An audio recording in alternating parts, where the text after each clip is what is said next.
Good morning. My name is Michael Maher and I'm the CEO of the Aged Care Development Network, ACIITC. We help providers to attract, engage and retain workers through technology, helping them to break down walls to opportunity. ACIITC sits on the crossroads of workforce management and technology, which are two big buzzwords in the industry at this stage. There's a lot happening as providers understand the breadth at which technology especially can help them to not only attract, engage and retain workers, but also provide a better customer service to their residents or customers. So I'd like to give a bit of background on our guest speaker today. Rod Young is a well-known aged care advisor and is the former CEO of the Aged Care Association of Australia. He was instrumental in the formation of the Aged Care Industry IT Council and is currently the chairman of ITAC, the IT Expo, which happens each November. There's a lot of IT there and a lot of experience. One of the key words that has come out from the IT Council and the roadmap that Rod's going to talk about today is interoperability, the ability to have open standards or common standards and open systems that allow the sharing of information. And this is where we're going as an industry, being able to share information about workers, about residents, so that as they might move between a hospital and a home as a resident, or workers who work across multiple sites, if they do some of their mandatory training or their first aid or get a new police check down the road, and we all know that they all work for multiple employers, they can share that information. So it saves them time in having to redo it. But as an operator, it also saves you time and money and lowers your risk by being able to access it. So interoperability is the key word there. So without further ado, I'd like to introduce today's guest speaker, Rod Young. Thank you for joining us today. I know that with technology being a very current topic in general, but also as providers look at how they can not only lower risk by better use of technology, but also lower operating costs and save time and money as well. I think technology is come a long way and people are looking at what are the options that are out there.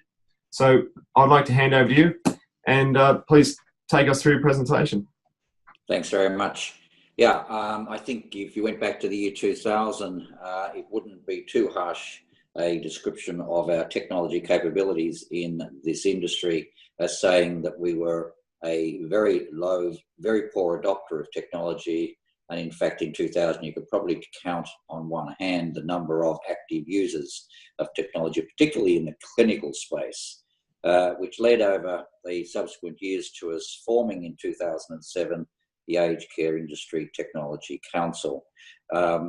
Its specific intent was to raise technology issues with policy and decision makers and to improve technology uptake and innovation in the sector. There was an emphasis on harnessing technology to create sustainable aged care services, and the organisation undertook as a combined apolitical entity to actually portray those objectives to all arms of government. The council is governed by a board. The board consists of the two CEOs and two independent representatives. So you've got Sean Rooney, Pat Sparrow, Janine Buckley, and until quite recently, Glenn Bunny as the four directors on the board. That oversights a number of committees that drive the work of the council. The council however, 4 years ago, commissioned its first primary piece of work in this space, which was a vision document that looked at the digital care services across the continuum of care and laid out a vision for how the industry could actually grow its capability, its workforce, its efficiency to be able to deliver big, start small, scale rapidly in a variety of different contexts. The council has a number of working groups, one of which is the CIO Forum, which is chaired by Gavin Tomlinson from Sunnydale in Queensland. The group represents a broad cross-section of the CIOs within the aged care space and has as its primary objectives setting industry KPIs, contract and policy library template, collaboration forums, infrastructure surveys, and employee exchange programs. A further group is the National Home Care Group, which is chaired by Anne Livingston. And Anne has a group of interested home care service providers who actively engage with her in researching and scoping the place of technology in the home environment. There's a group comes from amongst its members which act as a gateway user testing group for the for My Aged Care. It obviously undertakes lobbying and advocacy for the sector in the context of technology requirements. It collaborates with the CIOs Forum and provides linkages, because there are lots of similarities between where the aged care industry is today and the driving reforms within the disability sector, and also provides an opportunity for international connections. The third group I want to mention is ITAC, which the group of which I chair, and ITAC has now up to its 11th year of operation, and comes together each year with about 250 participants with a specific interest in industry technology issues, and discusses innovations and reform in the industry, as well as government policy and future directions, and provides a network opportunity for both vendors and aged care providers. 2 years ago, the minister, the then health minister, released to the industry the aged care sector roadmap. I'm sure everybody is familiar with the sector roadmap. It was a high-level document that looked at future reform in the industry and brought together the major players across the consumers, unions, provider, representative network. It set a directions for the industry for the next 5 to 7 years, and has acted as somewhat of a template for future ministers and governments to actually consider the reform agendas that's needed for the future. One thing that, however, we observed in reviewing the outcomes and recommendations of the sector roadmap was that in our rough estimate, 80% of what was proposed actually required some level of technology support to make it effective. And the roadmap itself made very little mention of how technology would be used to achieve some of these objectives. So what the IT Council did was recognise that gap and set about commissioning a piece of work that would endeavour to fill the missing components of the sector roadmap with a technology roadmap as an adjunct to the former. And I think that what we are seeing is the instrument, simple things like providing consumer-directed care in the community care package environment. If a provider has more than, say, 30 clients within their service offering, it becomes an extremely difficult task to actually maintain, do monthly budgets, to reporting to clients, and do the business-to-business liaison back to government with claiming and reporting, etc. So that one simple component of policy reform, which we all recognise is a long-term objective for government, demonstrates the need for industry to become technology capable and use technology in a smart fashion to drive reform. What we undertook was then Anne Livingston, Gavin Tomlins and myself were appointed as the project managers, and we set out to obtain a number of proposals from interested parties to advance the technology roadmap agenda. We were particularly interested in obtaining key global research and quantitative evidence about that was currently available in respect of technology and its deployment and how it is being used in the aged care sector in other jurisdictions around the world. It was one of our objectives was to provide an opportunity for a broad-based consultative process with the Technology Council Board and its committees, and to canvass a range of views from across the industry, including vendors and providers who were not actively engaged with the council or its groups, and to detail how we would actually use technology and technological advancement and adoption to advance the interest of ageing. And in that context, we were very conscious that in aged care, we can sometimes have a very narrow view of what we need to service our clients or maximise the efficiencies of our staff. But in the outside world, there is an awful lot of other things happening which can be of benefit to the aged care industry and of benefit to our aged care clients. And it was our objective to actually endeavour to meld these components together. What do we need for systems efficiencies in its various forms? But what can we gather and what can we be aware of the evolving environment out in the broader world? And in that context, a simple example would be where the Internet of Things is progressing. How is that going to impact upon household situations and the management of diagnostic tools being utilised by individuals in their households and how they then integrate with service providers?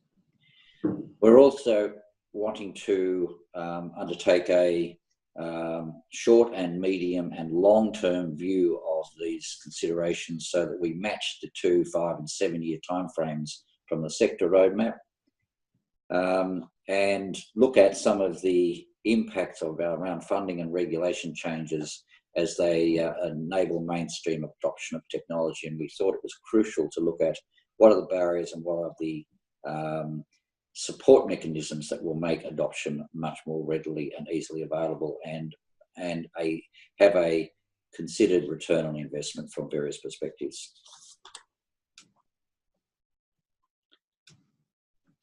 So the broad objective was to then complement the sector roadmap to underpin the IT roadmap with the broad principles that the sector roadmap had applied, whilst applying a general filter of technology to the scan of both international literature as well as internal experiences and future projections. We needed to include within our work how we could help policymakers evaluate the benefits of embracing technology and how that could be effectively used to drive policy reform and systems improvement for the industry more broadly. So we went through a tender process and selected the Flinders University to undertake this work for us. The Medical Advices Research Institute was our selected service provider, and they were quite comprehensive in their work. The Research Institute is headed by Karen Reynolds. The methodology and key outputs that were driving the work was to review the published and grey literature, and we decided to have 2 reports in the literature review. One was a comprehensive report, which is very substantial. Anyone who wishes to look at what's happening in this space at around 2017 and prior would find the report that we prepared from the literature review of substantial benefit. But that report ran to 54 pages, and we thought that for general day use that it was a particularly lengthy text, and that a more modest summary was applicable, and that's a 12-page report which is also available for any interested persons. We took a workshop in conjunction with ITAC 2016 conference with all of the attendees of the conference being invited to participate, and we had over 80 persons in attendance, which was terrific. There was a discussion paper circulated beforehand, presentations made on the days, and then a summary of the proceedings of that workshop were presented and supported the development of the final report. Interviews were held with a whole range of different people around the country, and the various committees were also developed and consulted in the process and their memberships.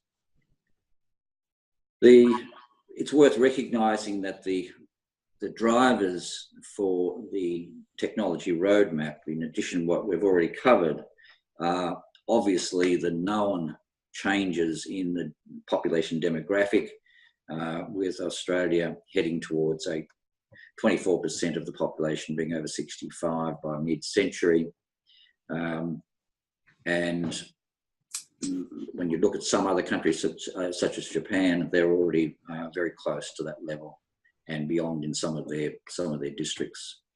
New technologies that we touched on already, things like smart home devices such as Amazon Alexa and Google Home are new technologies that can be driven by voice that are likely to rapidly change how our senior citizens interact with technology and how they use it, and the ability to seamlessly connect computers and TVs and diagnostic tools in the one voice-driven environment will become rapidly simpler in the future, and therefore more accessible to both consumers and obviously more user-friendly for the staff of service providers who are supporting people in their home. Aged care reform, obviously, since Living Longer, Living Better has been a major agenda for the industry and is continuing to impact, including the delayed but nonetheless still likely to occur in 2020 incorporation of the Commonwealth Home Support Program within the broader Commonwealth-funded home service environment, and ultimately the consumer. I think everybody recognises that the role of consumer is changing. The consumer is no longer a silent recipient of services. They're a growing group of persons who wish to be consulted, who wish to be involved in co-design, and who have a contribution to make as the group of consumers are gradually becoming more and more technology literate. Then it is obviously necessary for providers of services to become able to listen to that literacy, listen to the voice of the consumer, and to respond to that consumer choice, consumer input, and consumer experience, and be able to provide an environment in which that has meaning and value and acknowledged by the industry as useful. So just reiterating, we had a need to supplement the sector roadmap to employ its underpinning principles, but we changed the 5 foci that we'd actually deployed in this process to accommodate the differences in a technology-only environment. We then set ourselves the objective of having 5 desired destinations. Destination 1 being business and operational systems underpinning the system, and then destinations 2 to 5 all centre on some component of service provision. And for each destination, we had 4 components. What is in place, what needs to change, articulated in the form of issues, what needs to be done, and plan of action, short 1 to 2 years, medium 3 to 5 years, and long term 5 to 7 years. So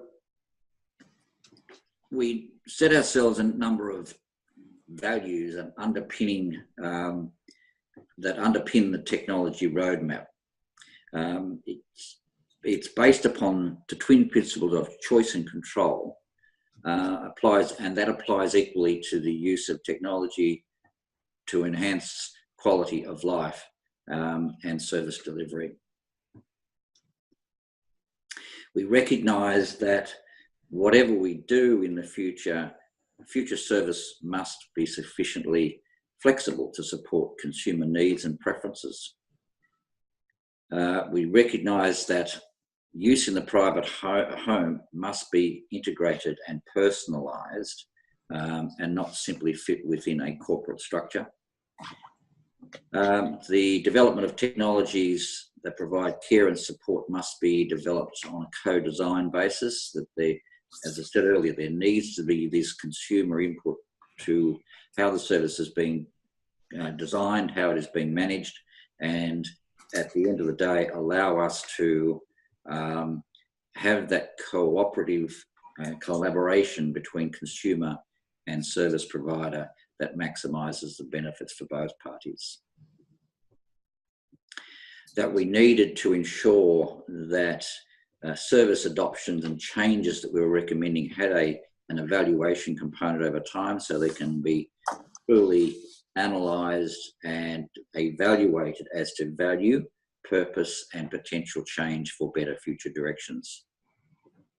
And that the whole use of technology in its broadest sense must be integrated into the future of aged care policy and processes.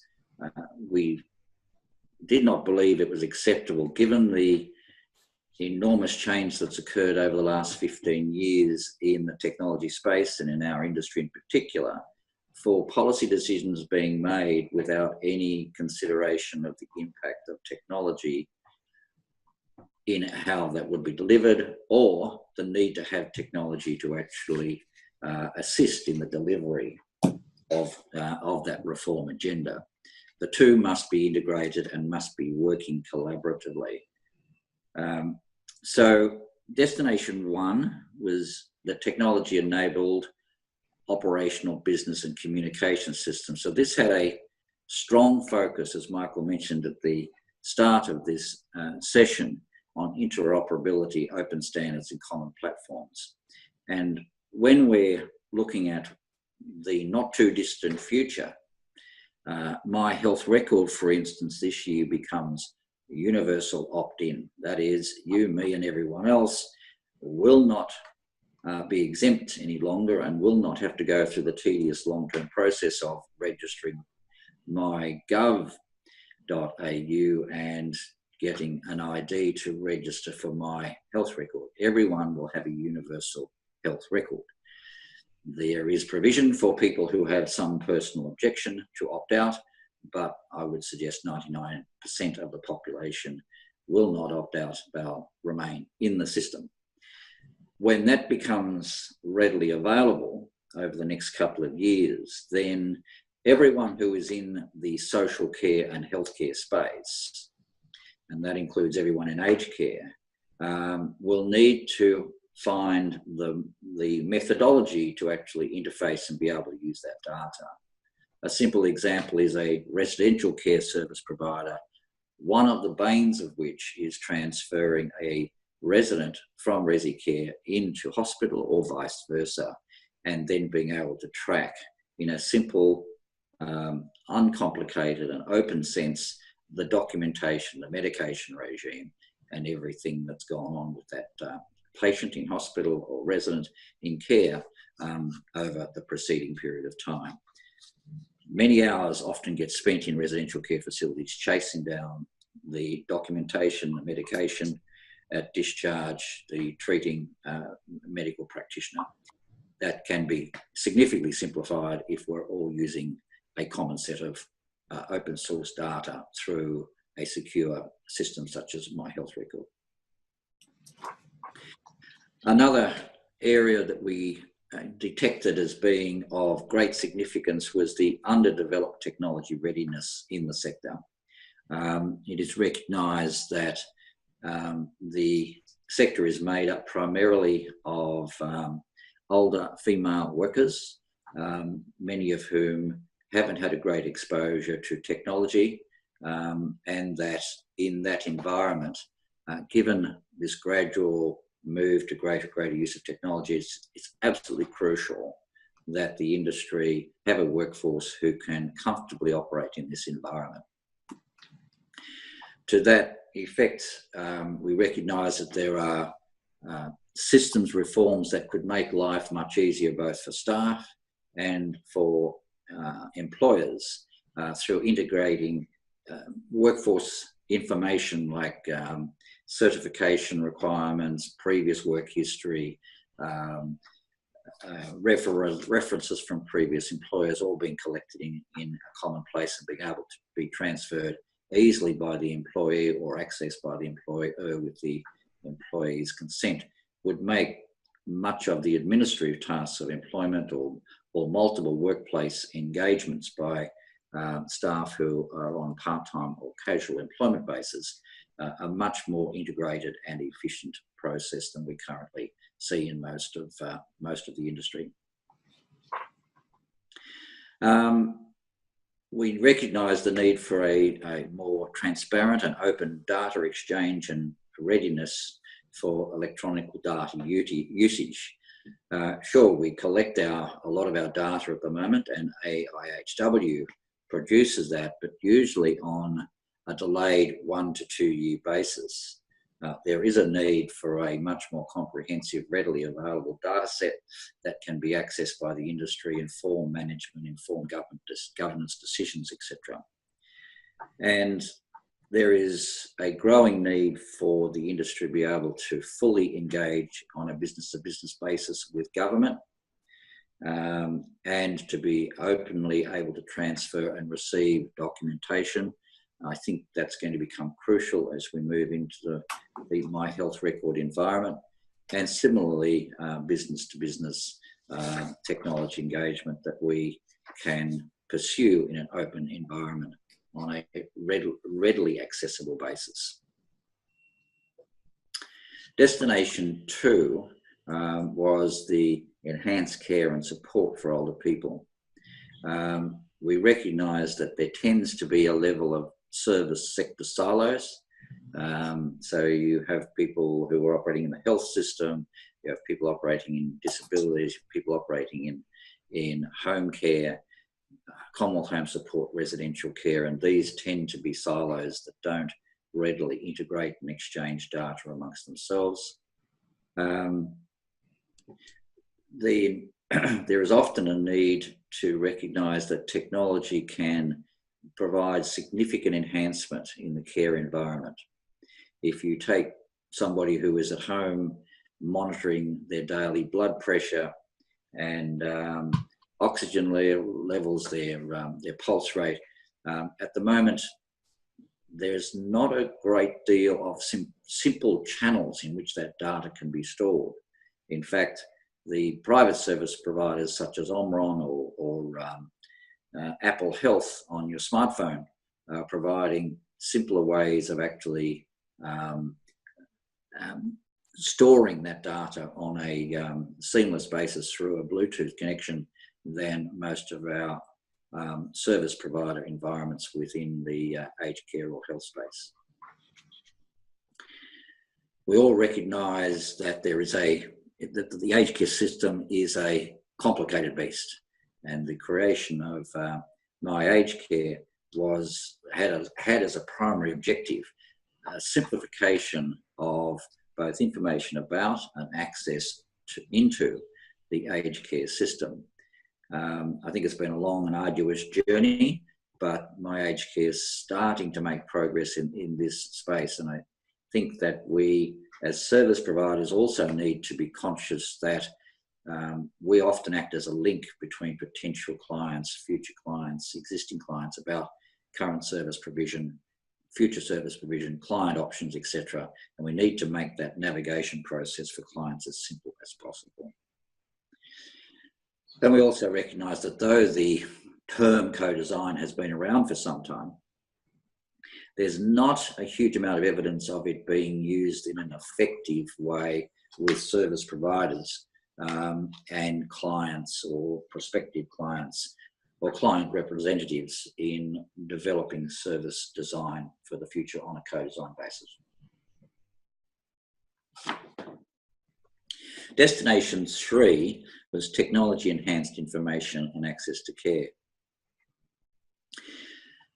Similar to staff, there is even a greater lack of consumer readiness, particularly in the older old age group, where people haven't had the opportunity to use technology and find it somewhat confronting and alarming, and a level of uncomfortableness being exposed to technology in its various forms. There needs to be an industry endeavour to overcome some of this reluctance and overcome some of the anxiety that old people in particular suffer in this space. So systems that are being introduced, particularly in the home environment, need to be made as simple as possible. And there are multiple examples now around the world and within Australia where service providers have done things like provide tablets, and a half-hour implementation instruction with a client will often convert a total novice in this space into somebody who is comfortable and well disposed towards using technology for their future support and communication and social engagement.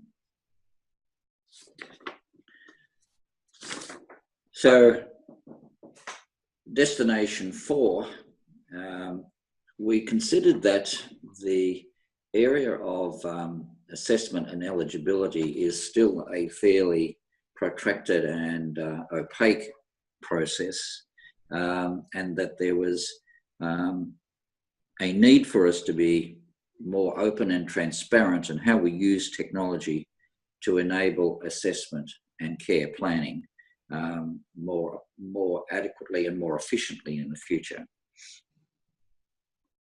That the process needed to be open to the community at large, that sure, government is not ever going to change the need for having a gatekeeper, an independent gatekeeper, actually undertake the role of assessing whether someone is needing care and at what level that care should be provided. But the process at the moment is fairly opaque.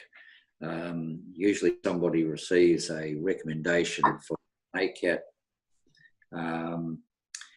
assessment, and that is then arranged. The tools that are used, the outcomes of that get translated into eventually correspondence about what happened. But from a client perspective, there is little knowledge about how they're assessed, what happened, what were the results, other than the fact that you're accepted or you're not accepted.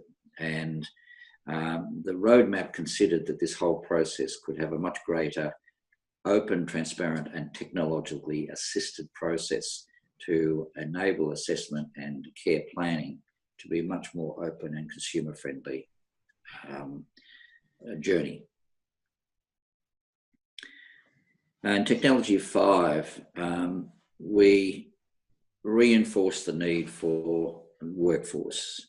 In fact, we made a strong recommendation that the aged care census and survey can contain a number of quite explicit questions about the workforce's capacity and capabilities in this space, so that we have a clearer knowledge in future about where the skills shortcoming is, what knowledge base needs to be enhanced, and what supports we can give to the workforce or to training organisations or additional training resource deployment to allow us to actually improve the capacity and capability of the aged care workforce. And we're conscious that there's almost a conflict here. When you ask staff in many facilities, have you got a smartphone? The great majority have. The great majority use it. They use it for a variety of purposes: photos, emails, social media, and searching the web, etc. So when we're thinking about where the linkages are, what people's individual personal capabilities are, and then how that gets translated into the work environment, we consider to be almost a paradox, in that if most of your workforce have smartphones, they know how to use technology. But if they feel intimidated or unable to access similar technology in the workplace, it's just not a smartphone. It might be a tablet, it might be a desktop, or other tools. Then we're not making effective use of how we migrate the skills from personal use and a phone and a smartphone into the work environment to actually convince those staff that they are actually well skilled and well able to migrate their personal skills across into a workplace environment. So part of our concerns was that we're going to have to grow the workforce significantly over coming years. B, to fill that workplace growth number in the future, it is almost going to be critical that the industry employs many more younger people. And you're then faced with almost a dichotomy between younger people who look at a workplace that's not technology literate, actually will not find it attractive, are likely to be turned off by it. So workplaces need to become technology literate to actually attract a younger age of worker in the future. At the same time, when we've got a predominantly older workforce at the moment across most of the industry, we have to come up with new strategies of using,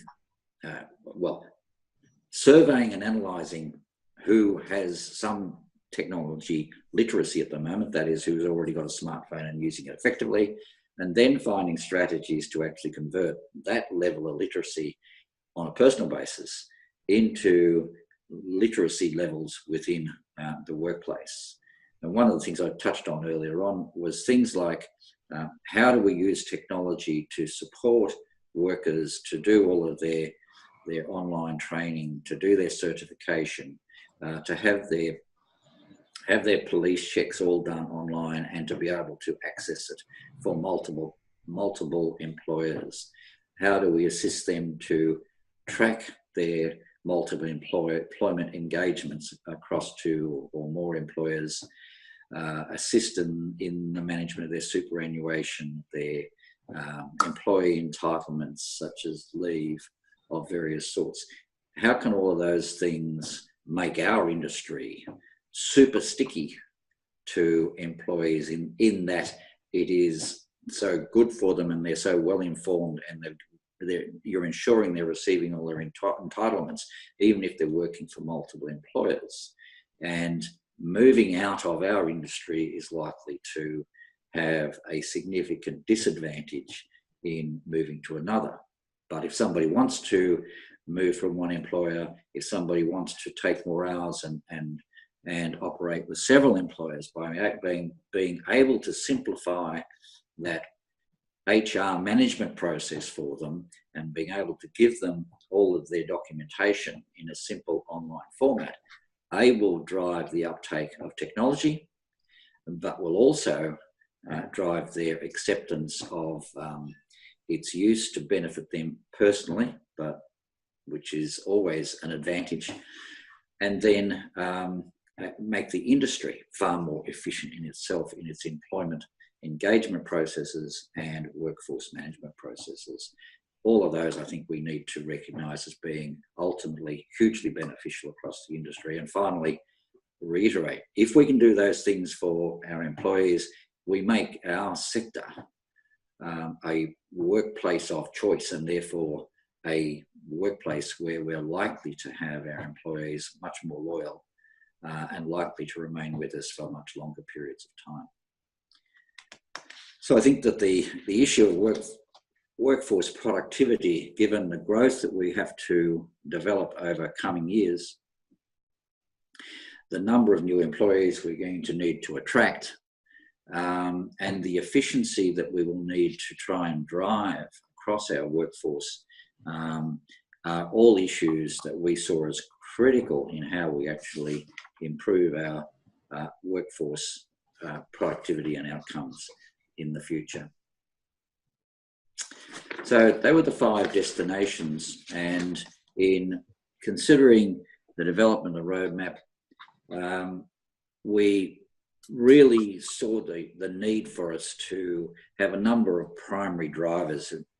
We recognise that the whole approach needs to be proactive. We need to be drawing on outside influences. We need to be looking at internal efficiencies. We need to be looking at consumer friendliness to actually drive what we're doing, but it needs to be proactive. We need to be a far more proactive industry in this place and look at what drives and improves our outcomes across quality, systems improvement, employee productivity, and consumer satisfaction.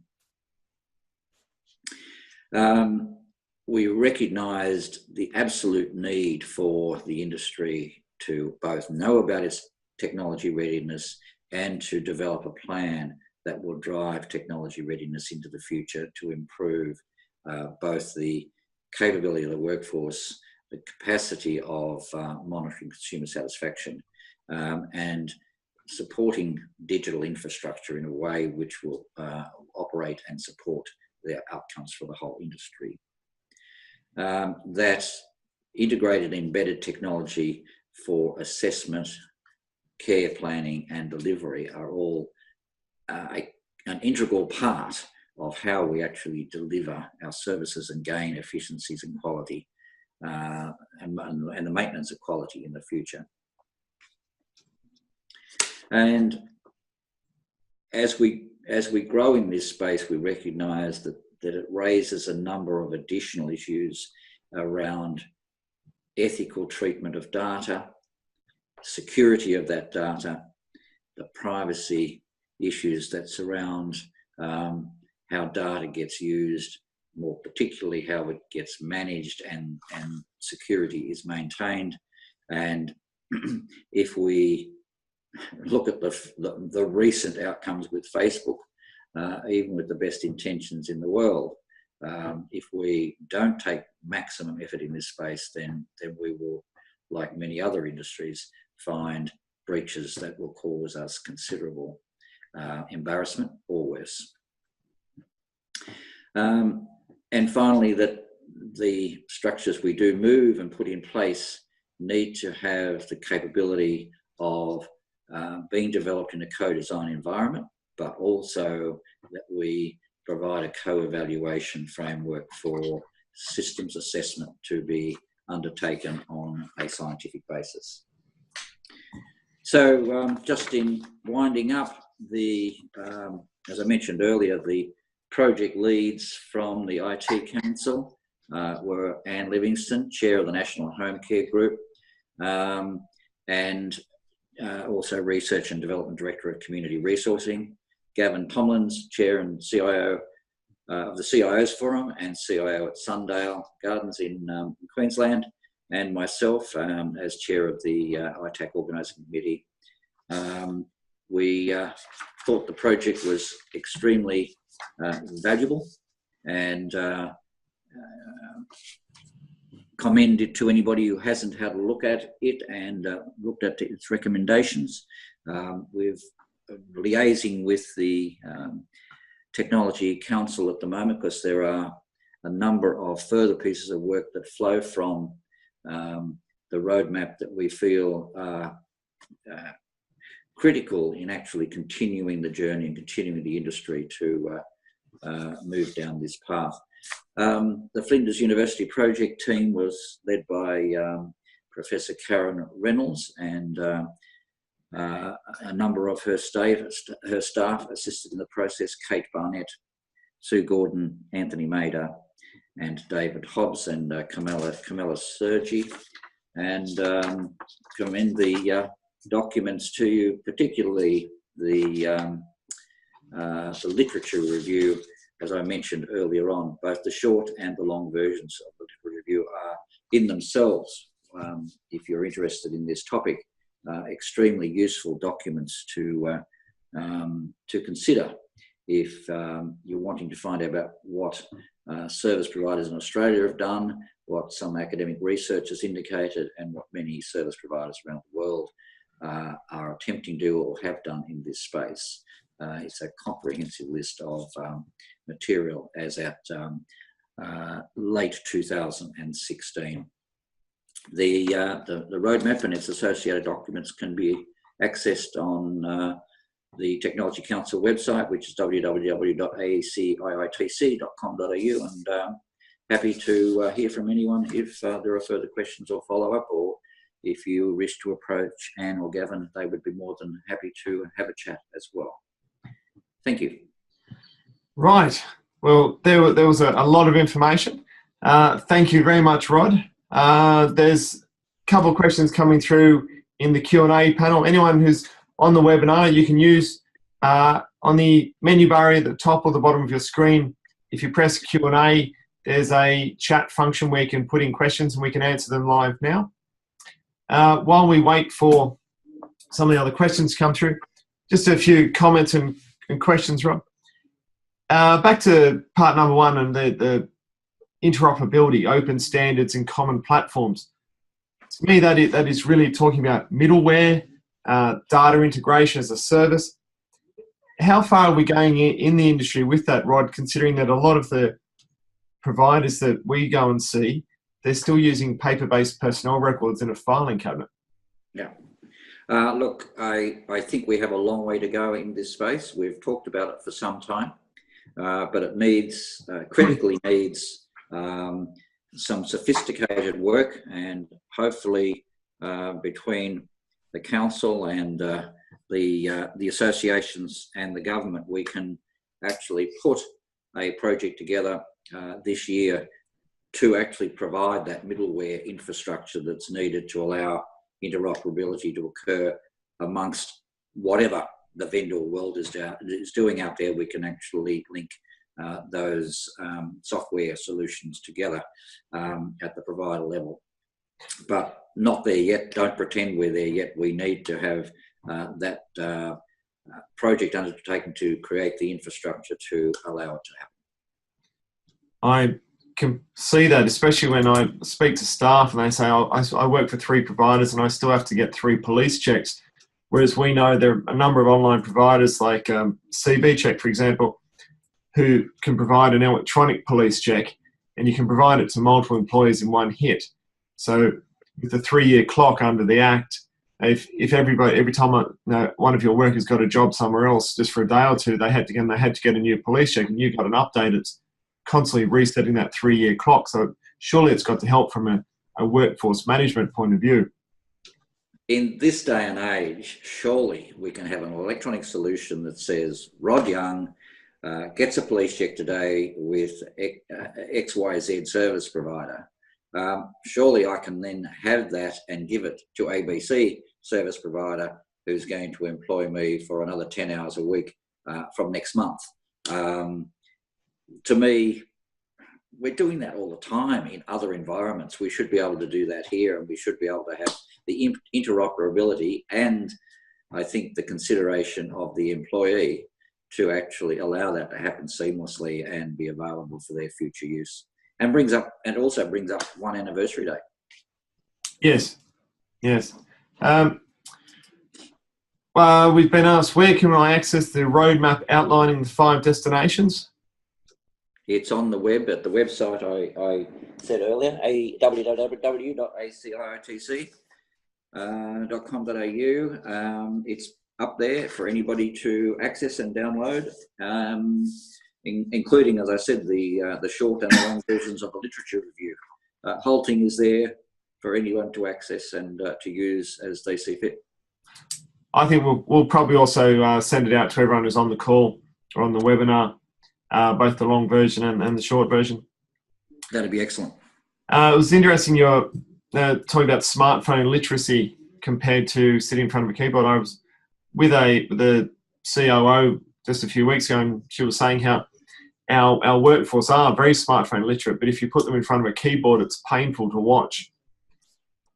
Yeah, that's what I was saying. Was if smartphones have all got keyboards. The only thing is people use the left or right thumb to use them almost exclusively, not their other fingers. But if you can find your way around a smartphone, you can find just your way around most tablets or desktops with a little more skill and training. And I don't think at the moment we're making enough use of people's existing literacy and recognising that's a computer they've got in their hand that they're making a telephone call with or sending a message on.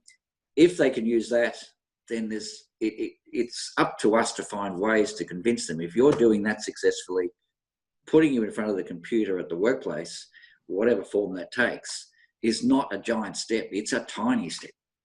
But most at the moment think it's a giant step, but somehow or other it's a totally different set of circumstances. And we've got to combat that delusion, I believe.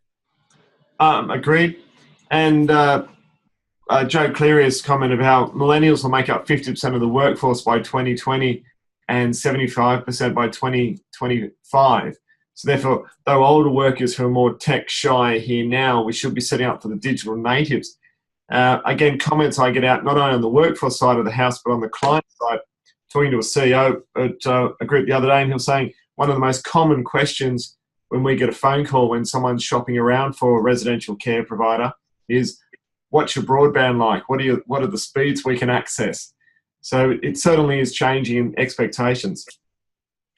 Entirely. In planning for the ITAC conference this year, for instance, we've actually got one of our major telcos coming along to talk about the deployment of 5G next year.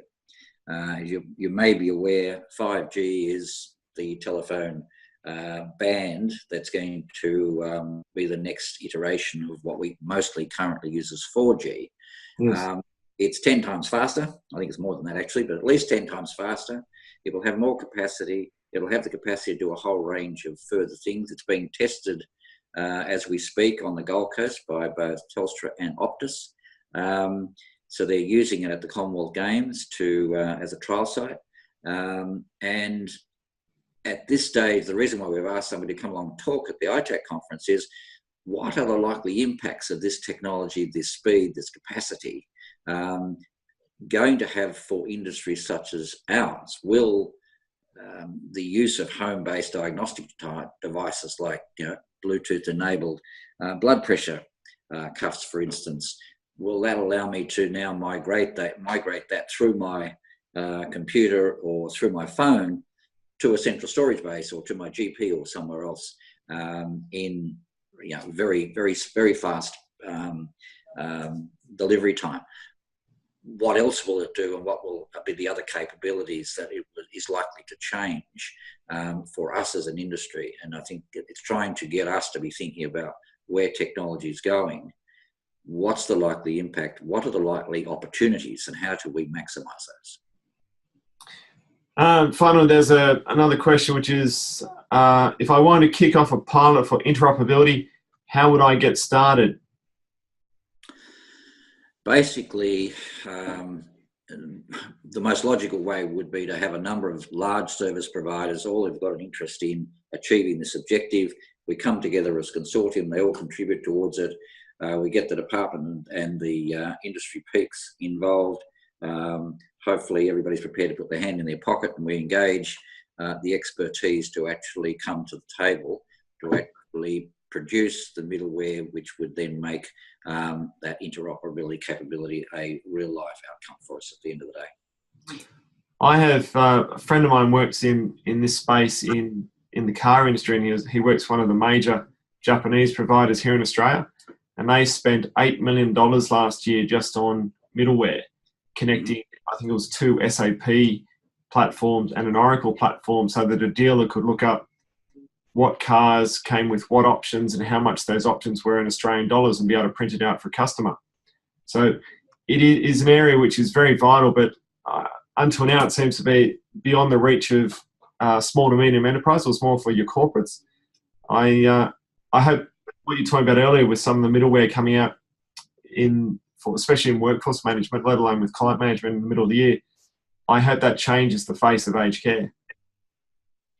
I certainly hope you're right, because we certainly need to do it. One of my criticisms of government in this space is that with this year approaching $16 billion industry in operational outlays, including resi care and home care and Commonwealth home support, we're not applying a centralised process other than creating my aged care. We're not looking at how we could achieve greater efficiencies across the industry and for government if we actually developed that middleware solution that then would assist government both to talk to the industry and the industry talk to government, as well as between and among themselves. I was talking to the CEO of Microsoft based around you in Wollongong there last week, and they've just run a trial using middleware to be able to send records in various forms. I think they were trialing in a retirement village of being able to log a maintenance request and moving it from the resident's interface, every resident having a tablet, just being able to write a message in the right platform, and it went straight through to the client, which then organised the tradesman automatically, whereas that was a manual process before. So it is happening. There are a couple of questions surrounding that. How do we start at our own facility or group level? When I send an email out to everyone with the roadmap details or the attachments, I'll also put a bit more of information in there about what we see is happening with interoperability and some of the providers we work with. And if anyone wants to get an introduction through me, I'm happy to make that happen. Another question, do you think most people don't think of workplace technology as proper technology? So they think their phones are technology, but maybe not the computers that are used in the workplace. Yeah, I think a lot of people do think like that, as we touched on a couple of times earlier today. You get people who are using their phones more than effectively, searching the web, doing social media, the whole box and dice, but somehow or other, when faced with a desktop or a tablet, the connection gets lost, and they think somehow it's bigger, it must be more complicated, and in fact it's not. It's basically the same technology. Very, very much so. Very much so. You're no longer carrying a phone in your pocket, you're carrying a computer in your pocket. If there are no more questions at this stage, I'll say a big thank you to Rod Young, Chair of ITAC, for coming on this morning and being able to talk about the roadmap. I see the interaction between this and the Future of Australia's Aged Care Workforce report that came out around the same time by the Senate. Professor John Pollaire's Aged Care Workforce Strategy Task Force, which of course is gathering information now. I think their report's being handed up at the end of June this year. So there's a lot happening. I just hope that the government who is commissioning all these reports does something with them. That would be a nice change. That would be a very nice change indeed. And I think one of the things that we touched on earlier was that government needs to embed within future reforms and future policy directions a clear recognition of the need to have a technology component. I think that too many opportunities are lost when a policy is announced and technology is needed to deliver it, but the technology component is totally ignored. Government has to recognise that they're asking all of us to start to liaise with them using technology. If you're doing that, and that's your desire and your request of your citizenry, then government has to become far more actively engaged in policy reform and future service delivery in how you can make that happen seamlessly for the client. And I'll use another jurisdiction, but the other day I went to Services New South Wales to register a vehicle I just procured. Walked in the door, the guy said, here's the computer, this is what you've got to do, go through the process and get yourself registered as a user of New South Wales government, and in future you can do this from your own computer. So they assisted me in person-to-person context, got me registered and engaged. The process for registering this vehicle was very seamless, and I am now supported in being a registered user for future relationships in transactions like car registrations or renewals through the New South Wales Government Services Office. Yes. I think some of the discussions we've had, Rod, that it is time for an industry-led response on this matter. Industry coming up with the solution, then actually leading it rather than waiting for government to do some of these things. I know some of the things the council and the peak bodies are working on with that interoperability as well. I look forward to the next 12 months and seeing how the face, especially around technology, changes. Thanks, Michael. Thank you very much for today. Thank you very much for joining us.